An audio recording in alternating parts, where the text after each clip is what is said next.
नमस्कार मेरे सभी प्यारे साथियों को। आशा करता हूँ आप सभी ठीक होंगे।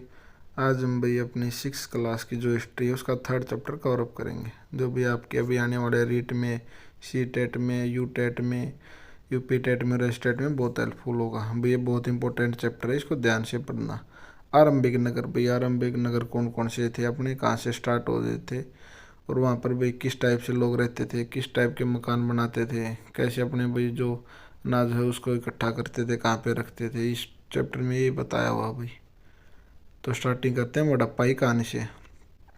अक्सर पुरानी इमारत अपनी कहानियाँ बताती हैं। लगभग 150 साल पहले जब पंजाब में पहली बार रेलवे लाइन बिछाई जा रही थी, तो इस काम में जुटे इंजीनियरों को अचानक हड़प्पा पुरास्थल मिला। तो हड़प्पा पुरास्थल कहाँ भाई, पंजाब में, ठीक है। जहाँ जब वो अपनी रेलवे लाइन बिछा रहे थे तो उनको भी ये मिला, जो आधुनिक पाकिस्तान में है, जो आज के टाइम पे भाई आधुनिक पाकिस्तान में है। उन्होंने सोचा कि यह एक ऐसा खंडर है जहाँ से अच्छी ईंटें मिलेंगी। यह सोचकर वे हड़प्पा के खंडरों से हजारों ईंटें उखाड़ ले गए, जिससे उन्होंने रेलवे लाइन बिछाई। इससे कई इमारतें पूरी तरह नष्ट हो गई।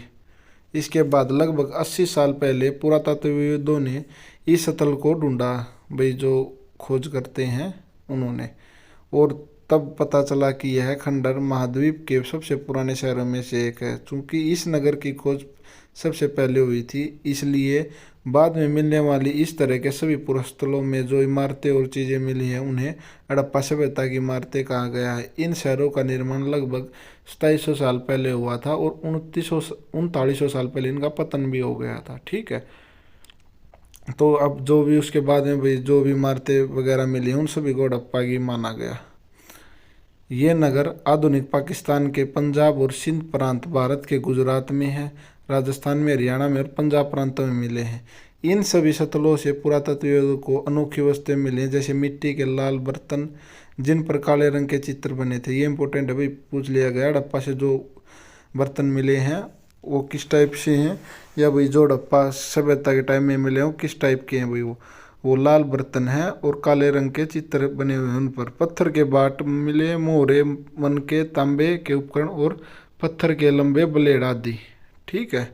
अब पढ़ते हैं इन नगरों की क्या विशेषता थी। इन नगरों में से कई को दो या उससे ज़्यादा हिस्सों में विभाजित किया गया था। प्राय पश्चिमी भाग छोटा था लेकिन ऊंचाई पर बना था, और पूर्वी हिस्सा बड़ा था लेकिन यह निचले इलाके में था। ऊंचाई वाले भाग को पुरातत्वविदों ने नगर दुर्ग कहा है और निचले हिस्से को निचला नगर कहा है। दोनों हिस्सों की चारदीवारी पक्की ईंटों की बनाई जाती थी। इसकी ईंटें इतनी अच्छी पक्की थी कि हजारों साल बाद तक उनकी दीवारें खड़ी रही, ठीक है। जो भाई इसमें जो उपला है, ऊंचे वाला पोर्शन है, उसको क्या बोला है भाई, जो ऊंचाई वाले भाग को बोला इन्होंने नगर दुर्ग, और निचले हिस्सों को क्या बोला है, निचला नगर। और फिर इन्होंने ईंटों की विशेषता बताई कि हजारों साल तक खराब नहीं होती थी। दीवार बनाने के लिए ईंटों की चिनाई इस तरह की जाती है जिससे कि दीवार खूब मजबूत रहे।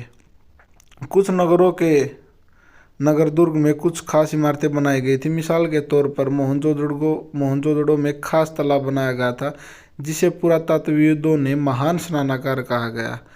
तो ये भी इम्पोर्टेंट है भाई। इस तालाब को बनाने में ईंट और प्लास्टर का इस्तेमाल किया गया था। इसमें पानी का रिसाव रोकने के लिए प्लास्टर के ऊपर चारकोल की परत चढ़ाई गई थी। ये इंपॉर्टेंट है भाई, पूछा गया था पानी रोकने के लिए क्या क्या किया गया था भाई। जो रिसाव को रोकने के लिए प्लास्टर के ऊपर चारकोल की परत चढ़ाई गई थी। इस सरोवर में दो तरफ से उतरने के लिए सीढ़ियाँ बनाई गई थी और चारों ओर कमरे बनाए गए थे। इसमें भरने के लिए पानी कुएं से निकाला जाता था। उपयोग के बाद इसे खाली कर दिया जाता था। शायद यह विशिष्ट नागरिक विशेष अवसरों पर स्नान किया करते थे। यहाँ पर जो भाई अमीर या ज़्यादा पैसे वाले आदमी हैं वो किसी विशेष अवसरों पे आते थे या वहीं पे रहते थे, विशेष अवसरों पे उसमें स्नान करते थे।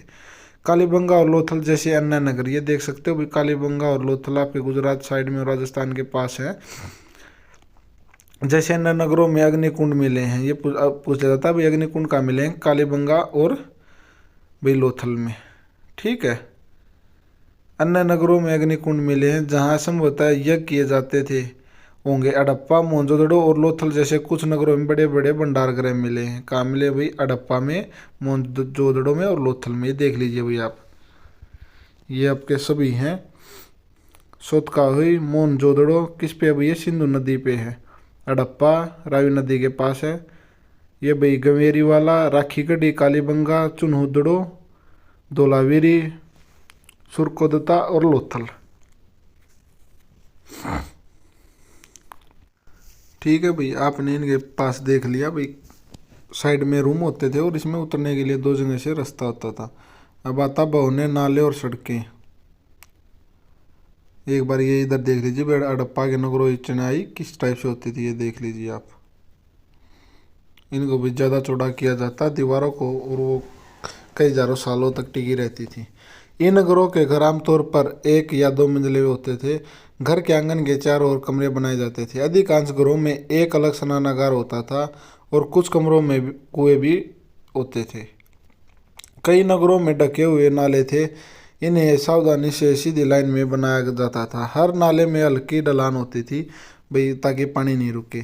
ठीक है, ताकि पानी आसानी से बह सके। अक्सर घरों की नालियों को सड़कों की नालियों से जोड़ दिया जाता था, जो बाद में बड़े नाले में जाकर मिल जाती थी। नाले के ढके होने के कारण इनमें जगह जगह पर मेन होल बनाए जाते थे, जिनके जरिए इनकी देखभाल और सफाई की जा सके। घर, नाले और सड़कों का निर्माण योजनाबद्ध तरीके से किया जाता है। ये पूछा जाता है भाई किससे किया जाता है? योजनाबद्ध तरीके से। हर एक चीज़ की मैनेजमेंट अच्छे से की जाती थी भाई, कहाँ पे घर बनाए जाने हैं, कहाँ से नालियाँ जानी है। ठीक है, ये इस टाइप से आप देख सकते हो, ऐसे बनाए जाते थे। साइड में ये घर होते थे।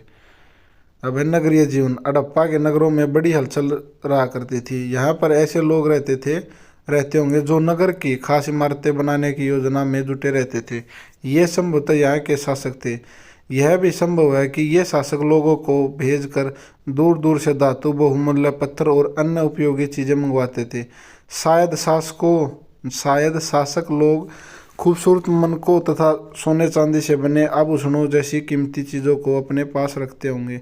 इन नगरों में लिपिक भी होते थे, जो मोहरों पर तो लिखते ही थे और शायद अन्य चीज़ों पर भी लिखते होंगे जो बच नहीं पाई।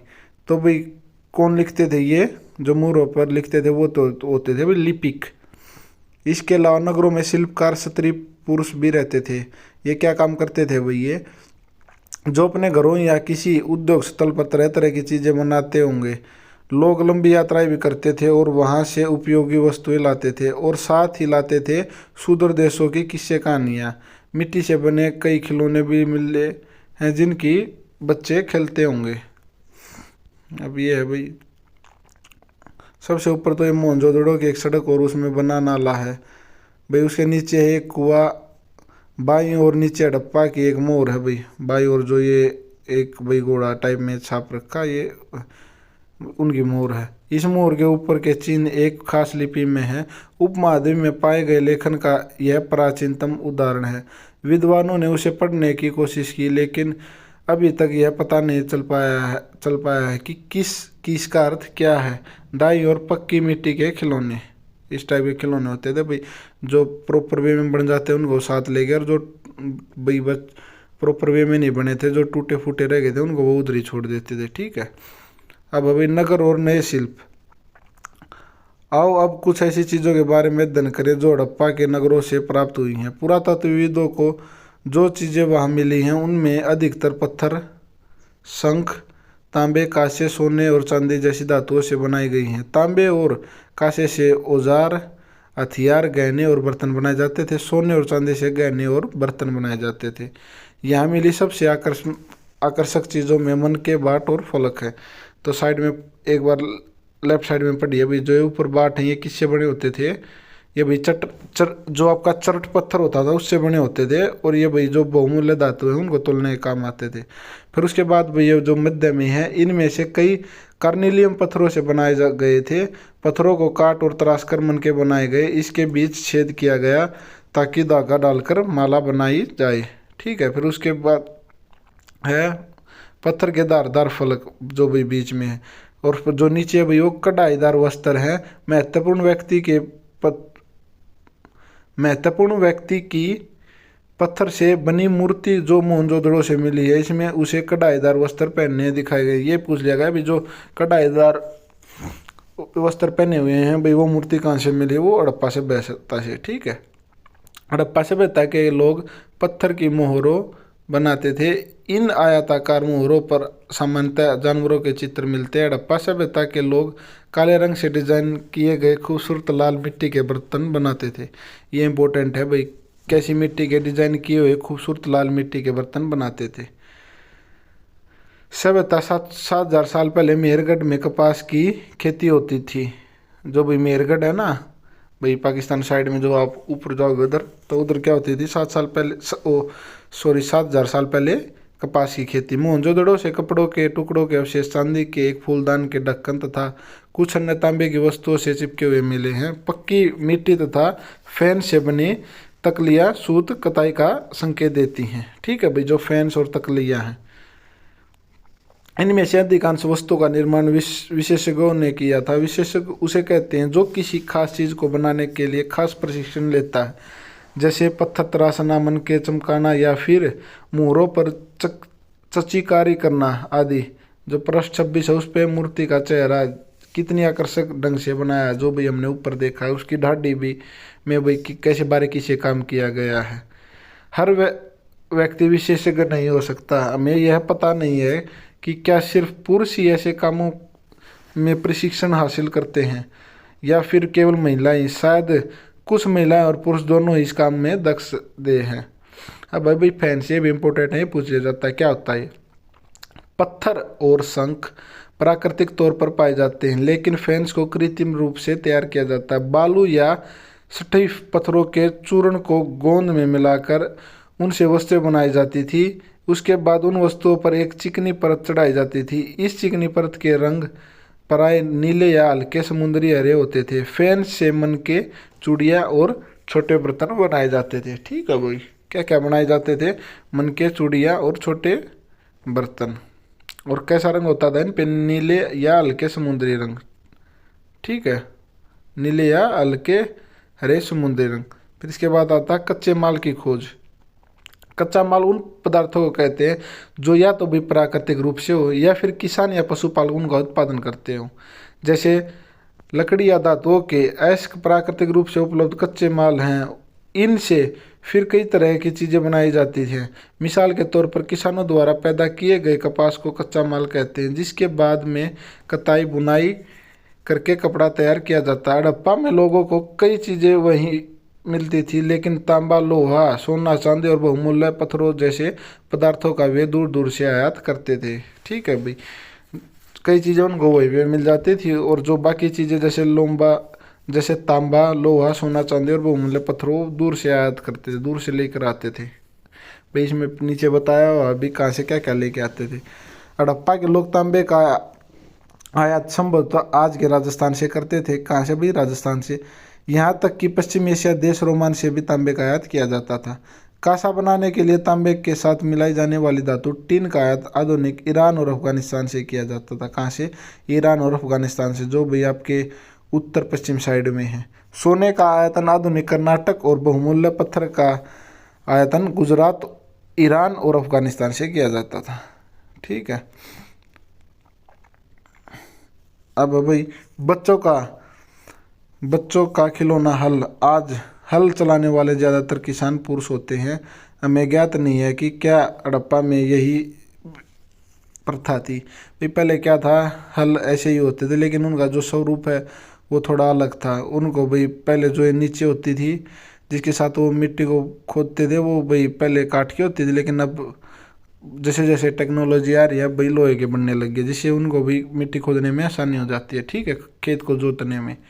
नगरों में रहने वाले के लिए भोजन। लोग नगरों के अलावा गाँव में भी रहते थे। वे अनाज उगाते थे और जानवर पालते थे। किसान और चरवाहों ही शहरों में रहने वाले शासकों, लेखकों और दस्तकारों को खाने के सामान देते थे। कौन देते थे भाई? किसान, क्योंकि वो खेती करते थे। पौधों के अवशेषों से पता चलता है कि हड़प्पा के लोग गेहूँ, जौ, दाल, मटर, धान, तिल और सरसों उगाते थे। जमीन की जुताई के लिए हल का प्रयोग एक नई बात थी। हड़प्पा काल के हल तो नहीं बच पाए, क्योंकि वे प्राय लकड़ी से बनाए जाते थे, लेकिन हल के आकार के खिलौने मिले हैं। इस क्षेत्र में बारिश कम होती है, इसलिए सिंचाई के लिए लोगों ने कुछ तरीके अपनाए हैं। संभवतः पानी का संचय किया जाता है होगा और ज़रूरत पड़ने पर उससे फसलों की सिंचाई की जाती होगी। हड़प्पा के लोग गाय, भैंस, भेड़ और बकरी पालते थे। बस्तियों के आसपास तालाब और चारागाह होते थे, लेकिन सूखे महीने में मवेशियों के झुंडों को चारा पानी की तलाश में दूर दूर तक ले जाया करते थे। वे बेर जैसे फलों को इकट्ठा करते थे, मछलियाँ पकड़ते थे और हिरण जैसे जानवरों का शिकार भी करते थे। भाई आज के टाइम पर भी ऐसा है, क्योंकि भाई राजस्थान में बहुत कम पानी है। और क्या करते हैं भाई, उधर के जो जो भाई पशुपालक हैं वो भाई गाय वगैरह को एक साथ झुंडों में भाई अपने हरियाणा में या भाई यूपी में या पंजाब में उस साइड ले जाते हैं। भाई उधर उनको खाने के लिए पर्याप्त भोजन मिल जाता है और पानी मिल जाता है। अब बता गुजरात में हड़प्पाकालीन नगर का सूक्ष्म निरीक्षण। कच्छ के इलाके में खदीर बेत के किनारे धोलावीरी नगर बसा था। वहाँ साफ पानी मिलता था और जमीन उपजाऊ थी। जहाँ हड़प्पा सभ्यता कई नगरों दो भागों में विभाजित थे, वहीं धोलावीरी नगर को 3 भागों में बांटा गया था। इसके हर हिस्से के चारों ओर पत्थर की ऊंची ऊंची दीवार बनाई गई थी। इसके अंदर जाने के लिए बड़े बड़े प्रवेश द्वार थे। इस नगर में एक खुला मैदान भी था जहाँ सार्वजनिक कार्यक्रम आयोजित किए जाते थे।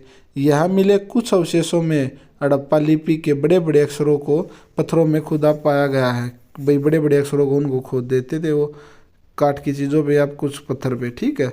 इन अभिलेखों को संभवतः लकड़ी के में जड़ा गया था। यह एक अनोखा अवशेष है क्योंकि आमतौर पर हड़प्पा के लेख मुहर जैसी छोटी वस्तुएं पर पाई जाती हैं। गुजरात की खंबात की खाड़ी में मिलने वाली साबरमती की एक उपनदी के किनारे बसा लोथल नगर ऐसा स्थान पर बसा था जहाँ कीमती पत्थर जैसे कच्चा माल आसानी से मिल जाता है। यह पत्थरों, शंखों और धातुओं से बनाई गई चीज़ों का एक महत्वपूर्ण केंद्र था। इस नगर में एक भंडार गृह भी था। इस भंडार गृह से कई मोहरें और मुद्राकान या मोहरबंदी गीली मिट्टी पर दबाने से बनी उनकी छाप मिली है। मोहरबंदी क्या होता भाई, वो क्या करते, गीली मिट्टी को करके उस पर लगा देते। अगर वो भाई सामान कहीं पे भेजा जा रहा, अगर वो भाई प्रवे में हो तो इसका मतलब वो सामान है सेफ। अगर वो टूटा होता तो उसको मान लिया जाता भाई सामान के साथ कुछ छेड़खानी की होगी। भाई लोथल का एक बंदरगाह है जहाँ से भाई जो जहाज़ों के द्वारा भाई सामान लाया जाता था, यहीं से सामान उतारा जाता हुआ, ठीक है, ऐसा मानना उनका। यहाँ पर एक इमारत मिली है जहाँ संभवतः मन के बनाने का काम होता था। पत्थर के टुकड़े, अधबने मन के बनाने और उपकरण और तैयार मन के भी यहाँ मिले हैं। अब ये मुद्रा के बारे में बताया जो मैंने अभी आपको बता दिया। मोहरों का प्रयोग सामान से बने भरे उन डब्बों या थैलों को चिन्हित करने के लिए किया जाता था जिन्हें एक जगह से दूसरी जगह भेजा जाता था। थैले को बंद करने के बाद उनके मुहाने पर गीली मिट्टी पोत कर उन पर मुहर लगाई जाती थी। मुहर की छाप को मुहरबंदी कहते हैं। अगर यह छाप टूटी हुई नहीं होती तो यह साबित हो जाता था कि सामान के साथ छेड़छाड़ नहीं हुई है। सभ्यता के अंत का रहस्य। भाई किसी का कुछ मानना, किसी का कुछ मानना है। कोई तो ये बोल रहा है भाई उस टाइम पे सूखा पड़ गया, या कोई ये बोल रहा है भाई गर्मी ज़्यादा हो गई है, ठीक है। तो आप देख लीजिए। सभ्यता के अंत का रहस्य। लगभग 3900 साल पहले एक बड़ा बदलाव देखने को मिला। अचानक लोगों ने इन नगरों को छोड़ दिया। लेखन, मुहर और बाटों का प्रयोग बंद हो गया। दूर दूर से कच्चे माल का आयात काफ़ी कम हो गया। मोहनजोदड़ो में सड़कों पर कचरे के ढेर बनने लगे। जल निकास प्रणाली नष्ट हो गई और सड़कों पर ही झुग्गीनुमा घर बनाए जाने लगे। यह सब कैसे हुआ कुछ पता नहीं। कुछ विद्वानों का कहना है कि नदियाँ सूख गई, अन्य का कहना है कि जंगलों का विनाश हो गया। इसका कारण यह भी हो सकता है कि ईंट पकाने के लिए ईंधन की जरूरत पड़ती थी। इसके अलावा मवेशियों के बड़े बड़े झुंडों से चारागाह और घास वाले मैदान समाप्त हो गए होंगे। कुछ इलाकों में बाढ़ आ गई, लेकिन इन कारणों से यह स्पष्ट नहीं होता कि सभी नगरों का अंत कैसे हो गया, क्योंकि बाढ़ और नदियों के सूखने का असर कुछ ही इलाकों में हुआ होगा। ऐसा लगता है कि शासकों का नियंत्रण समाप्त हो गया। जो भी हुआ, परिवर्तन का असर बिल्कुल साफ दिखाई देता है। आधुनिक पाकिस्तान के सिंध और पंजाब की बस्तियां उजड़ गई। कई लोग पूर्व और दक्षिण के इलाकों में नई और छोटी बस्तियों में जाकर बस गए। इसके लगभग 1400 साल बाद नए नगरों का विकास हुआ। इसके बारे में तुम अध्याय 5 और 8 में पढ़ोगे भाई, लगभग 2500 साल पहले, ठीक है। तो भाई जो इसकी इम्पोर्टेंट डेट्स हैं वो देख लेते हैं हम भाई। मेहरगढ़ के कपास की खेती लगभग 7,000 साल पहले कब हुई थी भाई स्टार्ट? 7,000 साल पहले। नगरों का आरंभ भाई 4700 साल पहले। इंपॉर्टेंट क्वेश्चन है भाई, ये डेट वाइज पूछ ले जाते हैं आपसे ऐसे कैसे। हड़प्पा के नगरों के अंत की शुरुआत कब हुई थी भाई? 3900 साल पहले, जब अभी अभी पढ़ा हमने ये, ठीक है। अन्य नगरों का विकास भाई 2500 साल पहले। अगर 3900 साल पहले भाई नगर खत्म हो गए तो उन्होंने बोला भाई 1400 साल के बाद, तो इसका मतलब 2500 साल पहले। ठीक है, चलो भाई अभी इसके क्वेश्चन आंसर और देख लेते हैं जो आपके भाई मिलाने के लिए इन्होंने दिए हैं। तांबा, तांबा कहाँ से मिलता था भाई? राजस्थान से। और सोना, सोना कहाँ से मिलता था भाई? सोना आपका मिलता था कर्नाटक से। टीन, टीन कहाँ से मिलता था भाई? टीन मिलता था आपका अफगानिस्तान से। और जो बहुमूल्य पत्थर है वो कहाँ से मिलता था? वो मिलता था आपका गुजरात से। ठीक है, ये जो भाई उपयोग शब्द साइड में दे रखे हैं, नगर, नगर दुर्ग, लिपिक, मुहूर्त, शिल्पकार, धातु, विशेषज्ञ, कच्चा माल, हल, सिंचाई, ये सभी इंपॉर्टेंट है भाई। इन सभी को आप कीवर्ड मान के और पढ़ लीजिए। ठीक है भाई, हमारा चैप्टर जो आज कंप्लीट होता है थर्ड, कल हम अपना फोर्थ चैप्टर करेंगे। चैनल को लाइक और सब्सक्राइब करें भाई, वीडियो को पूरा देखें। बहुत बहुत धन्यवाद आपका।